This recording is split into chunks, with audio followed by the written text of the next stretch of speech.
Okay. Hi, everyone. First off, you're all muted, and I would like to ask if you would stay muted until we get to the open floor section of this town hall meeting. And welcome. I am Carrie Warnick, program coordinator for Multi-Region Purchasing Co-op, and I'm excited that you're all here, and I still see people coming in. I had a lot of funny questions about the town hall meeting, and I just wanted to share. This is a new idea I had. Some of you have been on the advisory committee, and it's sort of worked in the beginning, but there were some comments that it wasn't great for everyone who wanted to participate because we're so spread out. MRPC is 287 member districts across 16 of the 20 ESC regions. And so it's a little bit of a beast to try and have a more consolidated advisory committee. And so I thought, okay, I want to hear from members and I want to be able to share verbally and in person for a change instead of just email communication that gets tiring even for me. So I'm hoping the town hall meeting setting is kind of fun and beneficial to all of you. Each meeting will begin with us sharing just either some updates, things that might be coming up that might require your attention or participation as a co-op member, which we try to keep that at a minimum at best. But there are some things that we need from you. And then, of course, we'll open the floor for any questions or I don't know, any ideas you guys have you want to share with us, the co-op? This is hopefully creating a space for conversation and transparency. So here we go. I do have a small agenda, and this meeting will be added to the MRPC YouTube channel once this is done today, and I will send out the agenda notes in an email for those that couldn't make it because I know there are conflicts going on, especially in Region 11. So they had a training today. But anyway, all right, so let's get started. So, as I said, welcome to the first town hall meeting with MRPC. Um, I do want to remind you that we've got a staff of three other people. So Diane Fields is our purchasing specialist. She's kind of my right-hand person for overseeing all of the awarded vendors and procurement processes. We have Angela McCrary, who is our administrative assistant. She is the queen of our food show, which I will talk about here in a few minutes, and handles all of our interlocal agreements and our vendors on the vendor payment program. And then we have Elizabeth Gonzalez. She is part-time, but she is our commodities specialist. So for those of you participating in processing, she is your first point of contact when you've got some processing questions, and she sends out a great monthly usage report that shows your current inventory, where you are on your percentage. We are going to be really on top of it this year trying to help you guys really draw down those pounds for those that are processing because some rules have changed, as you probably got the email yesterday from Elizabeth. All right. So, first thing I want to talk about is when you guys are having an issue, whether it's a product quality issue, a vendor service issue, we have a formal process in place. It requires you to fill out what's called a product service comment form. You send it to me, and then I immediately get it over to my contact at the vendor company. And typically, issues get pretty quickly resolved. I will be honest, they don't want to hear from me when there are issues, and I'm aware of it. Sometimes when you're talking to your salesperson or a driver, they're sometimes not taking those issues back to their higher up bosses. And so you could see continued issues. We want to know. We are the contract managers, and if something's not going well, we want to know right away. Don't let it fester all year. One of the main reasons is that's just not fun. Okay, that's first and foremost. But secondly, is I can't terminate a contract unless I've got grounds to terminate a contract. And if you have not sent me hey, Carrie, an alert, I'm having these issues on that form and I haven't addressed it with the vendor, they think they're doing a great job. And why would we terminate a contract and move you to another viable vendor? So I don't really have any legs to stand on if I haven't received what's going on throughout the school year. So it's really important. I will be honest, we rarely have to terminate a contract and move a district to a different vendor. And another fact, it's typically the milk vendors, and I may have one a year. So, let us be involved when there are those little issues so that you don't let them fester or just frustrate the heck out of you because they're continuing. Um, so that's the biggest. And you can find that product service comment form in the shared members Google Drive folder in a new folder called Member Resources. So look for it there. And I'm going to send out again the steps to access that folder. You should be familiar with how to get into that folder because it does contain a lot of really important documents, especially if you're going through a procurement review, especially for our bid award catalogs. So, all right, that's about the product comment form. Okay, or service. Um, Forecasting. I know you wanted to hear me talk about that.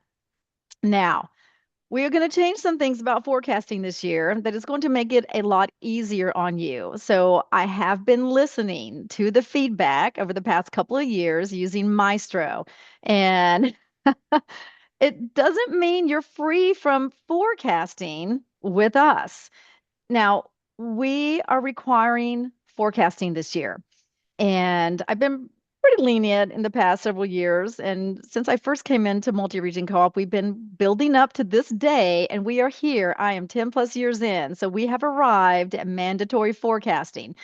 Now, we're not using Maestro. We have a new AI-driven software called Sage Forecasting. It is beautiful. Same programmer who did Maestro has built this out for us. It does require you use our bid award catalog. So hopefully most of you kind of watched the one video I sent out about utilizing the My Products column. And I know many of you already do that because it allows you to create a custom order guide and it makes it very easy. You'll be using our bid catalogs and you will be dropping in your estimated quantities for the year in that dedicated column in the bid catalog that's there right now. You will then take that spreadsheet and you will drop it into a folder in Sage Forecasting. That's it. The beautiful thing about the Sage Forecasting is that it will give you a report right there telling you, yes, all your items match. And then it allows you to download your personal forecast report and shows you a cost analysis based on current pricing. So you're still getting the two documents by just dropping that spreadsheet into Sage Forecasting. Um, no more hunting for a single item at a time. No more trying to figure out why didn't that code match? Now I've got to search on a keyword. It's our bid award catalog. And you all should be downloading these anyway, especially the full line grocery. Those go through so many updates throughout the first few months of the school year. And of course, after we might add any new items. Um, so get comfortable. The other thing about forecasting that I discovered this year is that really none of you are forecasting after the Christmas holiday break because why? You're coming back gearing up to spend your entitlement, and that is a very crazy time in our lives for all of us. So, forecasting is going to open in September and run through the end of December. And you should have enough time to get that done. But the key here is have your school year 27-28 menus ready. That's the key. And yes, we've been in a place where your menus need to be planned a year ahead for quite some time.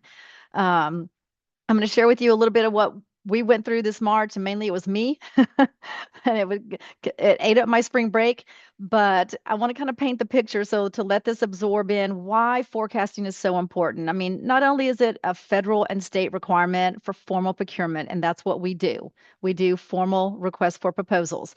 Auditors ask for that from you. There might be a few that don't, but for the most part, those of you going through the procurement review, you're going to be asked for your forecasting and a cost analysis.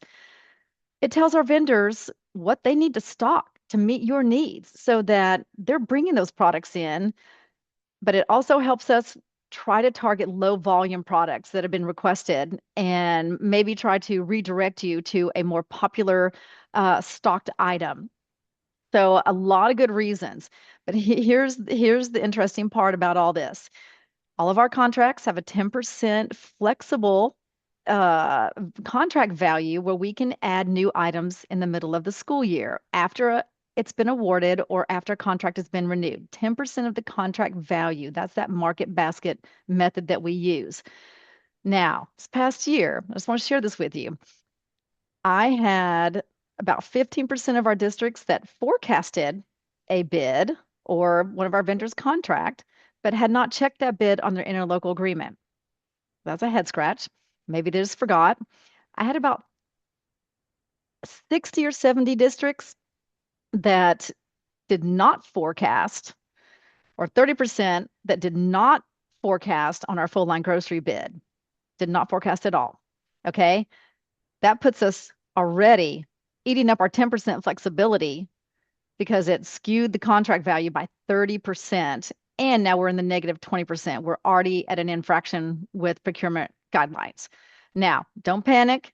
I do had the numbers trying to make up for the missing 30%, but I have no idea what you guys want to order. You have to tell us. And so, for that reason, super important. I had many people that checked the bid in the interlocal agreement that didn't forecast at all. And even when I reached out for some that had forecasted or didn't forecast but checked the bid, they said they accidentally checked the bid. Where am I going with this? I am changing the interlocal agreement. There will be no more checking which bids you will participate on because you'll be added to the bid for participation or renewal based on the fact that you forecasted for that RFP, that vendor or that new bid. Harry, So, yes. I'm sorry. We don't have shared access to let the people in. I think there might be a few Oh, that are oh trying to get gosh. in. Okay. I thought Diane was able to let them in. I'm so sorry. Wow. Okay. So, I've just admitted them all. Let me hang on a minute here. Let me give Diane access. Well, oh gosh. I did not know that was going on. I Yeah. wish you would I have sent hollered you a at quick, me. no, I I'm did. You probably didn't see it. I'm not Yeah. watching chat. Okay. Sorry. Okay, just interrupt me. It's a town hall. It's a conversation. Okay. Okay. So, forecasting super important, some changes this year. And if you need help, please reach out to us because there are some pretty easy ways we can help you. Just getting a velocity report and getting all your items checked in a bid catalog so that all you got to do is look at the list and enter your forecasting amounts. So that's pretty straightforward, but let us help you so we can get through this process. Um, all right. I've got to find Diane so I can give her shared access. Just a minute, folks. Here we go. Okay. I just made you a co-host, Diane. Um, all right. Moving on. And we can talk about this if you guys have questions about that here in a minute coming up when we get to the open floor. All right. Our food show. We are very sad this year that, you know, if you haven't heard, Dallas Market Hall closed their doors in February to all events after that date. And that holding company that owns the land is turning that 40 acres in that part of Dallas into a data center. And I did hear something kind of interesting today that maybe Dallas is denying the right to do that, but I haven't heard that from anybody else. Um, Nonetheless, it threw everyone in a scramble. We were unable to secure a large enough space for our entire food show, which is typically about 167 vendors. So the only viable option for this calendar year was our old stomping ground of Waxahachie Civic Center. Now, smaller space. So we are doing a USDA processed foods only show in person. And that's because we're going out for a new processed commodity bid this year. So that kind of made sense. It aligned with what we're doing in procurement. But the show is for everyone because the bulk of processed foods can also be sold just commercially. So if you're not a processing district and you only do the direct delivery type foods or DoD, fresh fruit and vegetable, whatever, you're probably still buying some of the processed foods, but just commercially. So it is still a show for all of our members, and we're probably facing about 60 vendors, all the usual processors, and maybe one or two new ones that we haven't seen, new products. So Waxahachie Civic Center, the show is on October 29th. If you feel like dressing up for Halloween, if Jeffrey is on this meeting, because he dresses up anyway from Alan, uh, I will be in costume, and hopefully the rest of my staff will be in costume, and probably a lot of our vendors. So it should be a really fun show. October 29th, 11 to 3 at Hey, Carrie, Waxahachie. Huh? Carrie, it's Angela. The Yes. show is October 28th, Oh, sorry. Oh my gosh. October Wednesday. 28th. Thank you, Angela. Yeah, Sorry. I don't know why I got that's the okay. 29th in my head. October 28th. I think that's a Wednesday. That is a Wednesday, 11 to 3. All right. So fun, spookalicious is the theme, and I am sure Angela, in her usual fashion, has some amazing decorations already worked out. Something very large. She's worried it won't fit in one of the rooms. So show up and witness that. But anyway, we're also using the Huva virtual app like we have in the past couple of years with our typical food show. However, all of our non-food vendors and just vendors like Labatt or Cisco or whoever who don't really show processed commodity foods have been given a booth virtually at no cost on the Huva app. So that was our, we're sorry, please be, present virtually for our members. That Huva app is open for 3 months after the show ends, so you can connect and message the vendors, whether they were at the show, a commodity processor, or maybe they're a non-food or non-commodity processing vendor. You can still connect with them for up to 3 months. So all the vendors in the show in person and all the vendors not in person will be available to you. And that app allows them to upload, product specs or marketing flyers. They can do a short pre-recorded video that maybe outlines something special about their products. So it's a pretty cool app, and it also allows you guys to connect with each other. So I know many of you are have used the app in past, and will continue in that vein this year. We are working very hard to find a larger space for 2027 for our full food show to be back in swing. So it hasn't been a fun journey. We'll just say that. Uh, all right. That's really all I have to share, unless any of my staff members have something you want to throw out there, Elizabeth or, Angela or Diane. You have anything you would like to add to this meeting?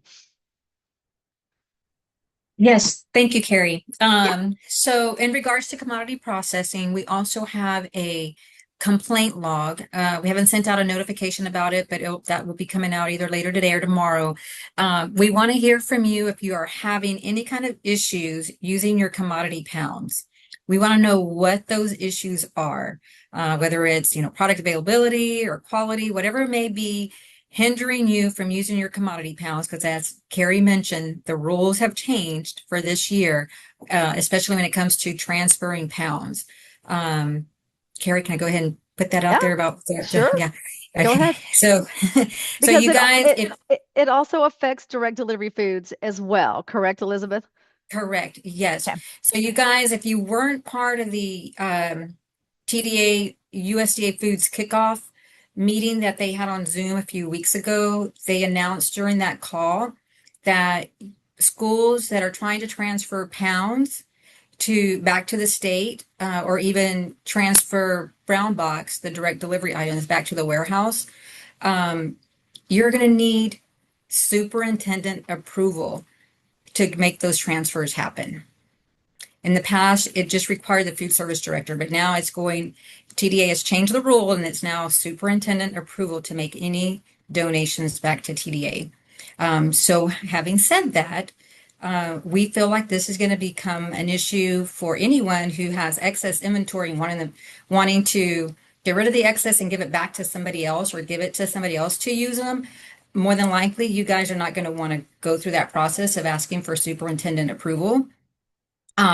So we want to make sure that if you are having issues using your pounds, let us know so that we can help you figure out how to break past that barrier. Again, like if it's a product availability, quality issue, maybe there's a different item that's not on bid, but the processor is offering it.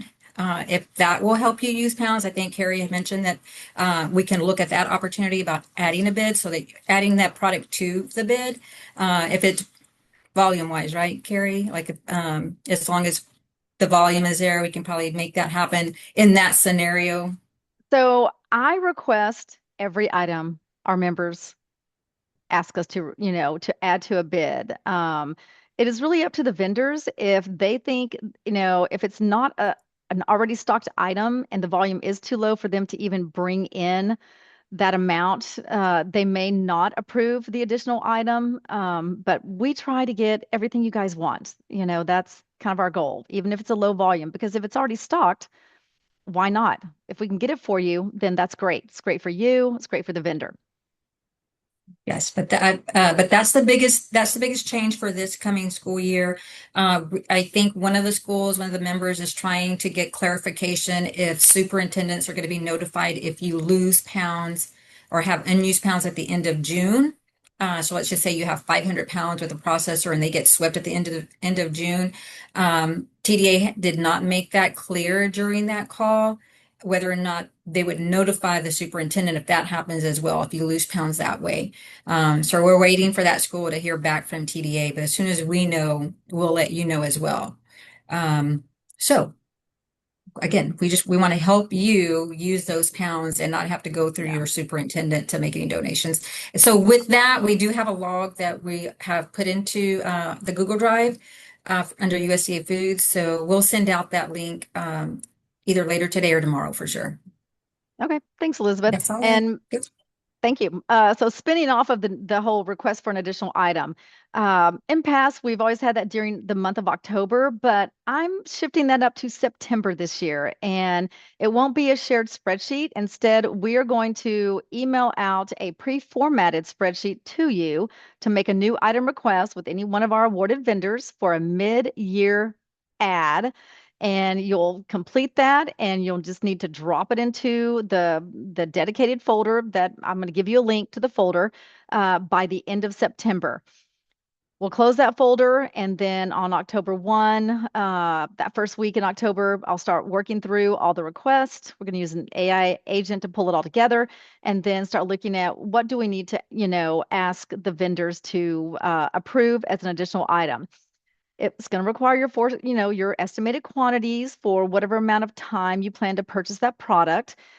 I'm going to be honest, we need every column filled in as requested. It's a lot of work. If, you can imagine, we might get hundreds of requests. And if I've got to start looking up product codes or pricing or things like that, that's a big job and creates quite a bit of workload and delay in getting the request out to the vendors. So please do your due diligence. Uh, the columns aren't is not an excessive number of columns. We need to know the manufacturer, which vendor to add the product to, product code. That's super important. And then, of course, pack size and pricing. Um, 4 or 5 pieces of information. So pretty straightforward. If you're having trouble finding something, you can always reach out to the vendor, ask if they stock it. If you already know they stock it, that's great. Then if you need more details, you can reach out to them. I typically search the internet and often I find what I need. But if you're having trouble finding some product information you want to list as a new item request, reach out to one of us. And please, you guys don't think that any one of us are too busy to take your calls or your emails. We are not. We are here to see you be successful in utilizing what we do on your behalf. And so that's what we like to do. All right. Diane, Angela, anything you want to add before we open it up for questions, if there are any? No, I don't have anything. Okay. I'm Angela? good. No, Okay. I'm good. Thanks. Okay. I don't know how we'll go about this, but the floor is open to any questions, or if someone wants to share an idea they've got, this is where we want to hear from you guys. If you have something, you want to share, or if you want us to talk about something else as well. So I'll just, I don't know, raise your hand, open your mic, something. Since we're not all in the same room, that'd be a big room. You guys Carrie, still? it's Carlette. I have a question. Okay, Carlette, go ahead. So, items that were not showing up in Labatt that are on the bid, do we need to make a list of that to you? If you, so one thing I'm about to do is I'm about to reach out to Labatt and ask them to indicate which items are currently stocked and which ones are not, which I think was very helpful last year to many of you. Um, if you want to send me a list and I can get on top of it with our bid coordinator and then he can let me know what's going on with those items. I do know sometimes in Labatt's system, and I think I've put this out in past, something may show up as discontinued when it's really not discontinued by the manufacturer. It's just discontinued in the ordering system because no one's ordering it. And it just needs to be reopened. And that can happen through your salesperson. Um, not, I mean, I'm not gonna say 100% of the time because sometimes the volume is too low. We can absolutely help you target something that's comparable that is stocked. Okay. Now, if it's just not showing up at all in Labatt's system, send me a list Okay. because those Labatt codes can change on occasion. I'm not telling you that our catalog is 100% perfect because you all know it's not. So it's a beast and a lot of data, and it just could be I need to get some updated, Labatt codes or something. So yeah, but feel free to send me a list and Okay. I'll get on top of it. All right. Anyone Carrie, else? there's a question in the chat. Oh, okay. I'm sorry, I don't have the chat open. Oh, wait. Let's see. Oh, okay. Can I go back to the forecasting again and explain how that will work? Yes, you're going to be using our bid catalogs. And if you haven't downloaded recently, you're going to find that when you go and download from today or even a couple weeks ago, there are two new columns, or maybe three. There is the My Products column, which is column A. And that's where if you want to create that custom order guide and whittle down, say, Labatt or Cisco or any bid for that matter, put X's or a Y in that next to every product you use, then you can sort and filter to only looking at the products you use. It's a great way if you've got a lot of ordering managers and you want to really control that they're not accidentally ordering an off-bid item that maybe you got subbed last week or 3 weeks ago because the online ordering system is hanging on to everything you order. It's a great way to stay on top of correctly ordering awarded bid items. But then you're going to see an estimated quantities item, estimated quantities column. Now, milk and produce don't have that yet. We're working through the trickiness of those two monthly pricing catalogs, but every other catalog has estimated quantities column and my products column. The biggest catalogs have that key order number. So if you're using my products and the catalog goes through an update, you don't lose what you did in the previous version. I'm going to prompt you to watch that video on the MRPC YouTube channel. I will share that link again because it shows you how easy it is to work with the My Products column. Yes, the forecasting has to come from you.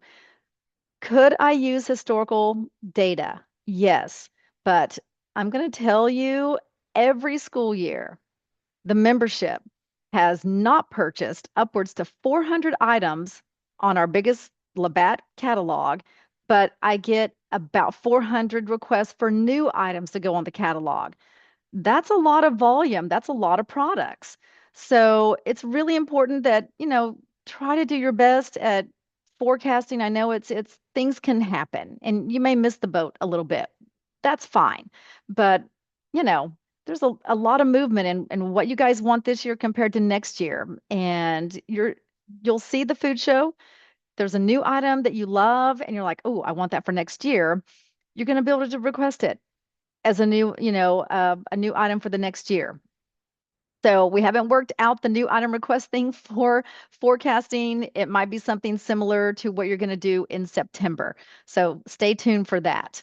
So Sage forecasting, new AI-driven software. You're going to use the bid catalogs. You're going to enter your quantities in the bid catalogs, and you're just going to upload that catalog into the software. It is super easy. It is so clean and so nice looking. So I think it's going to cut down on everyone's time tremendously. You don't have to search out every single item in Maestro on every single catalog. You just get your quantities entered on the bid catalogs and drop it into basically a folder. Super easy. Did that hopefully explain what you were looking for? I hope. Give me a thumbs up. It was Liliana. Yes, Okay, thank you. thank you. Okay. Another question. When we go onto the Labatt catalog and put on my form to select items that I only want the manager to order, does this automatically go to the site and will they only see what I select? Doesn't automatically go to a site. So let's say you've got the bid catalog and you've got X's in your My Products column and you sort that A to Z.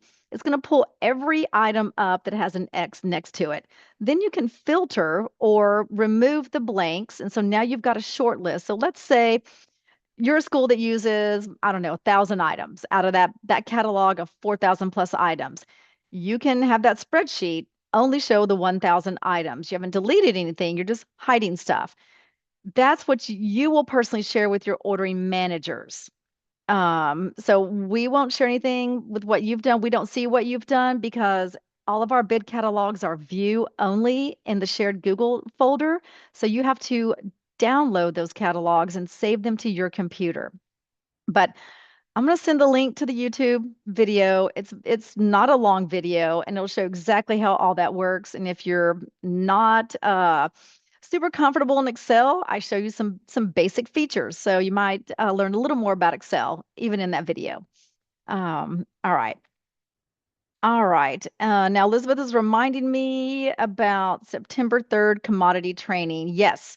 So I'm trying to be better about trainings this year. So on September 3rd, and I'll be sending out the invite as we get closer, we are going to host just a kind of a 101 USDA processed commodity foods training. This will be specific to what is processing about, best practices for tracking, your usage. Where do you find all that? Some of your flexibilities with, say, net off invoice commodities, different ways you can have your commodities delivered. So really kind of a 101. We've got a lot of new directors, maybe some new people to processing, or if you just need a refresher. So that will be a training on September 3rd. I don't know, Elizabeth, it's like a 1 hour training. I don't think it's a long training. I think we're Yeah, I kind think it should be an hour. It shouldn't yeah. be. So That's what we're trying to keep it towards anyways, is 1 hour. right. So we try not to be too taxing of your time. We know you guys are super busy. And try to be respectful of that. So there'll be some more trainings coming. There will be a training, and most likely it'll be a pre-recorded training about Sage forecasting. So I will introduce you to the program. You'll receive the link. You've already gotten the email about, and I sent this directly to the primary contacts for your food service. So if you're a director or whatever your title is, you got that email. And if you wanted to add other people to Sage forecasting, there is a spreadsheet out there in the Google folder where you can tell me, hey, yeah, I want these 3 other people that will have access to Sage forecasting, because there might be several of you working on different catalogs or whatever you're doing. So, and you won't upload a catalog until you're finished getting all your forecasted numbers into it. And you're going to have until the end of December.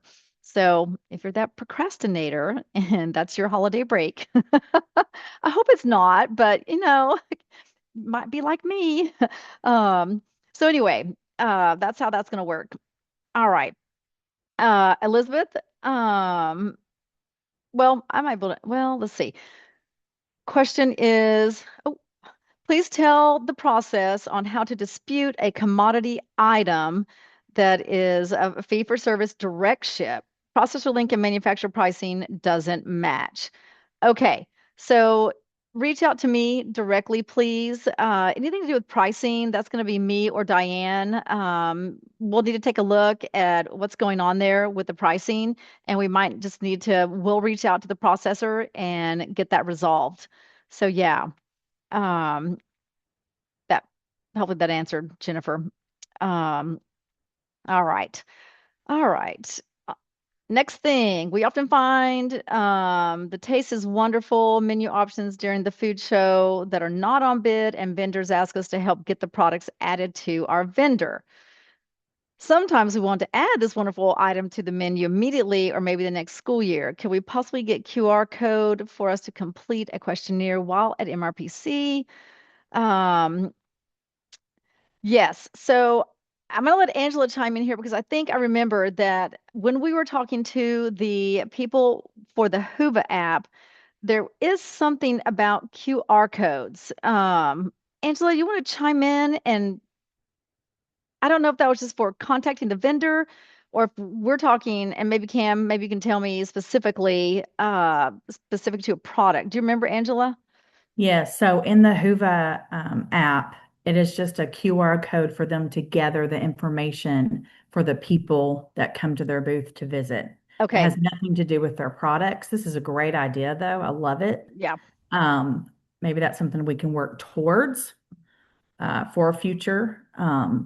But Well, at this time, Hoover doesn't offer that. okay. So we'll look at that, Cam, and figure out. I mean, with the smaller commodity show, it might be a little easier, but I'll see about a questionnaire. Maybe you and I can talk more details about what you're envisioning, because we love new ideas. In fact, talking about a new idea in our food show. So this is pretty cool. And Angela and oh yeah, vendors do all the work. Okay, I like that. I like that, Cam. So at our food show this year, it may not be just rows of vendors. So we've got one broker. It's Action. Okay, Action Brokerage. They typically have upwards 15, 16, I don't know how many booths, right? They're going to do a buffet style, where they're going to be set up like in a square, and you'll enter through like a little entrance area, and it's going to be kind of buffet style. So more open, conversational, walk through and try the stuff. And we're looking at the floor plan, we're looking at our other brokers and maybe what they might want to do with their space so that it might feel a little more like an ANC food show where it's just not so row by row, and play around with that space a little differently. So we're kind of excited about that. So hopefully it'll be fun when you walk in and you'll see some, I don't know, some kind of unique setups and a different experience. So yeah, Angela and I both were very excited about this idea. Um, so anyway, all right. Any other questions you guys have? Okay, here we go. All right. Tim is chiming in saying that, like, for an example, Uncle Ben's different rice varieties Rip told us about. They wanted to get their product but didn't get the specs. This is a piggyback. Oh, piggyback from Cam's comment. Okay, so we'll try to press the vendors for setting up QR codes where you can grab that detailed nutritional fact sheet, specs, whatever. We'll try to get something set up for that for sure. And we appreciate that feedback as well. We've talked about QR codes and various things in the past years. We just haven't really gotten it pulled together. All right. Any other questions? We got about 20 more minutes, or if there's no other questions, we'll end the meeting. I'm watching chat, or someone can unmic, and I don't know if you want to share an idea. We're welcome. All right. I don't see anything else coming in. Looks like you guys, hopefully you felt like this was kind of a beneficial meeting. We'd love to continue this once a month. And I don't know, maybe in future meetings, there'll be space for one of you to do a little presentation about something really fun and unique that you did at your district. And maybe we can highlight some membership ideas, or member ideas on, cool stuff. Uh, so yeah. Um, got one more thing coming in about Coca-Cola. one of my favorite vendors, to add regular calorie items to their list so we can purchase for their catering department. Okay, so I'm going to address Coca-Cola because they are one of our not as easy vendors to work with because if food service is buying the products under the MRPC bid award, that is a special pricing. They've given what they consider their best pricing because it's food service and it's low bid. Every other department, such as, Coke's bought for catering or Coke's bought for concession, they want to put those departments on different contracts. Now, I don't know if Coke would be willing to add a regular calorie item to our bid award because they understand the child nutrition regs. But Victoria, if you want to add that as a new item request for Coca-Cola during the month of September, I will absolutely see if I can get it added to the bid award. It's up to the vendor to approve or not approve. They may come back and ask, is this child nutrition funds paying for a regular Coke? And how are you getting away with serving that? But I'm willing to try. I'm willing to try. But Coca-Cola is a tricky one. In fact, there's even a portion of East Texas where Coca-Cola owns the rights to deliver, I think, Dr. Pepper products, and Dr. Pepper can't even deliver something of their own product because Coca-Cola has the delivery rights. It's something that those two companies did a handshake on like eons ago. It is crazy business over there. Um, so yeah, about that. Okay. Um, Cam's gonna explain. Cam, can you open your microphone? Do you have a microphone?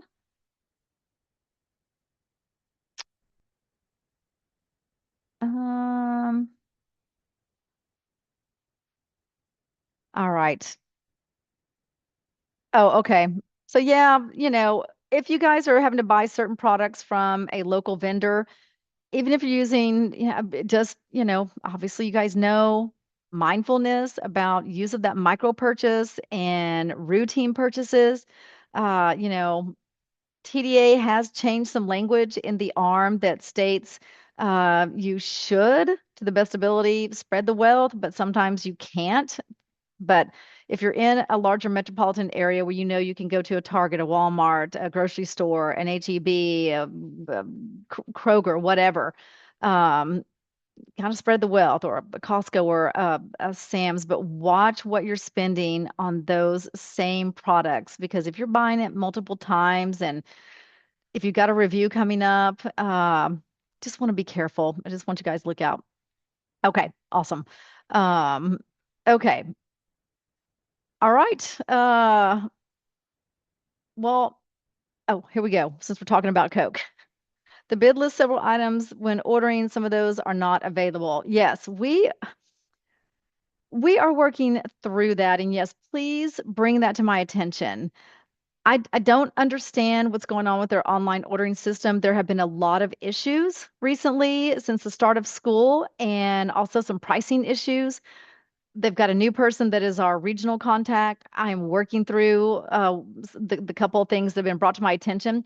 But if you guys are having issues, I need to know so that we can get it corrected because you should not have to bear that frustration. Let me get involved and sit on them and get it straightened out.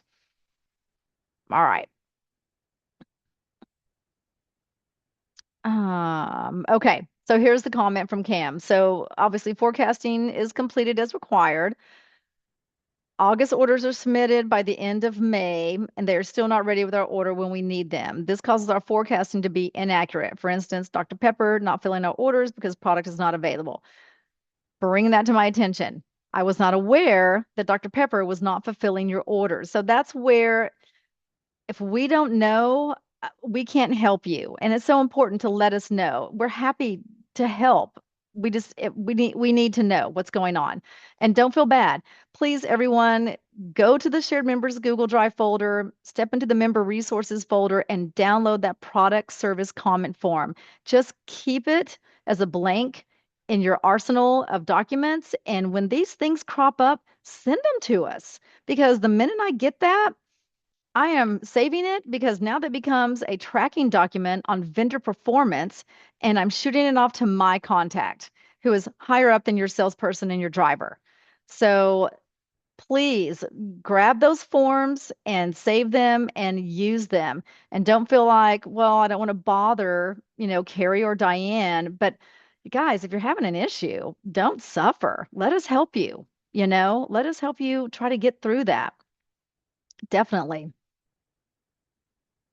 And I know sometimes, some of those products aren't ready at the time of delivery. I don't know why. We do try to tackle, everything as possible.